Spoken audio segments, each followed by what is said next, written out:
ఎన్నికల తేదీ రోజుల్లో పడింది. హోరెత్తించే ప్రచారం ముమ్మరంగా మారి పతాక పరిస్థితిలోకి వచ్చిన ఓటర్లు అంతర్గతంగా ఇప్పటికే ఒక నిర్ణయానికి వచ్చేశారు. ఎవరు బయటకు పడకపోయినా ఎవరికి ఓటు వేయాలి, ఎవరిని ఎమ్మెల్యేగా ఎంపీగా గెలిపించాలనే విషయమై ఒక క్లారిటీకి అయితే వచ్చేశారు.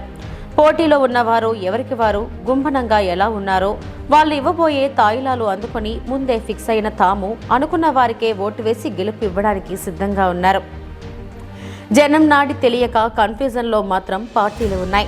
ప్రజలు తమ వైపే ఉన్నారని అధికార విపక్షాలు ఎవరి వాదన వారు చెప్తుంటే అసలు ప్రజలు ఎవరికి పట్టం కడతారనే దానిపై ఇంకా పూర్తి స్పష్టత రావడం లేదు. ఎవరి సర్వేలు వారు చేయించుకుంటున్నారు.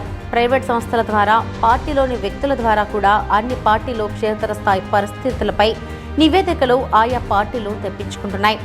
ప్రజలు తమ వైపే ఉన్నారని అధికార విపక్షాలు ఎవరి వాదన వారు చెప్తుంటే అసలు ప్రజలు ఎవరికి పట్టం కడతారనే దానిపై ఇంకా పూర్తి స్పష్టత రావడం లేదు.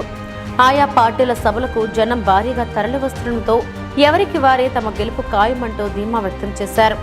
మొత్తానికి రాజకీయ పార్టీలను జనం పూర్తిగా కన్ఫ్యూజన్లోకి నెట్టేస్తున్నారు.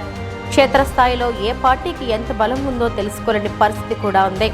దీంతో 1-2 సార్లు స్థానిక పరిస్థితులు బలాలపై నివేదికలు తెచ్చుకునే పనిలో పడిన రాజకీయ పార్టీలు దీంతో 1-2 సార్లు స్థానిక పరిస్థితులు బలాలపై నివేదికలు తెచ్చుకునే పనిలో పడిన రాజకీయ పార్టీలు ఇప్పుడే పరిస్థితి ఇలా ఉంటే ఎన్నికల్లో ఓటరు నాడి ఎటువైపు ఉంటుందనే దాన్ని కూడా ఊహించలేని పరిస్థితి ఏర్పడింది.